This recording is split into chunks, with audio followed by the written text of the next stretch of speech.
2014 వరకు నేను ముఖ్యమంత్రి ఉండి అయిపోయే టైం వరకు దగ్గర 189 కోట్ల రూపాయలు కేంద్రానికి కట్టాం ఈ లైన్ కోసం.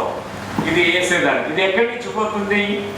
ఈ లైన్ ఎక్కడి నుంచి పోతుందంటే మనకు కడప, బెంగళూరు వయా రాయచోటి, మదనపల్లి రోడ్, కోలార్ నుంచి బెంగళూరుకు పోవాలి. ఇది చాలా ముఖ్యమైన కనెక్టివిటీ. మనకు బెంగళూరులో చాలా మంది చదువుకుంటున్నారు, మన పిల్లలు చాలా మంది ఉద్యోగాలు చేస్తున్నారు. చాలా ముఖ్యమైన కనెక్టివిటీ. దీన్ని ఇప్పుడు పూర్తిగా మార్చేసి పులివెందుల పైన తీసుకుపోతున్నారు.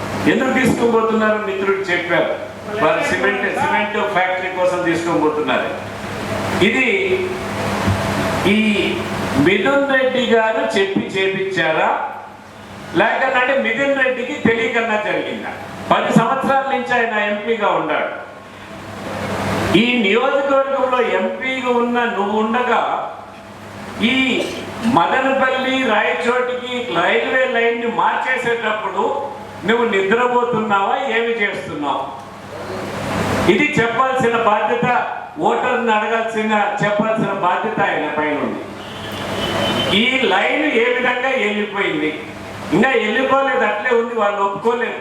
ఈయన జాబ్ రాశారు, ముఖ్యమంత్రి గారు జాబ్ రాశారు, ఈయన జాబ్ రాపించుంటాడు.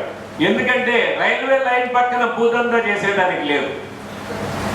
రింగ్ రోడ్ పైన అయితే భూదందా చేయొచ్చు, రైల్వే లైన్ పైన భూదందా చేసేదానికి లేదు. అందుకని నాకేం వస్తుంది ఈ లైన్ వస్తే అని చెప్పి పోనీలే అనుకునేట్టున్నాడు.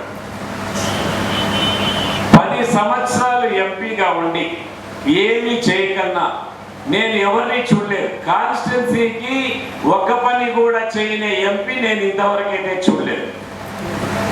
కేవలం వాళ్ళ కాంట్రాక్టుల కోసం చేసే అదే అభివృద్ధి అంటారు. వాళ్ళు రోడ్లు వేసుకుంటే వాళ్ళే కాంట్రాక్ట్ తీసుకొని అదే అభివృద్ధి అంటారు.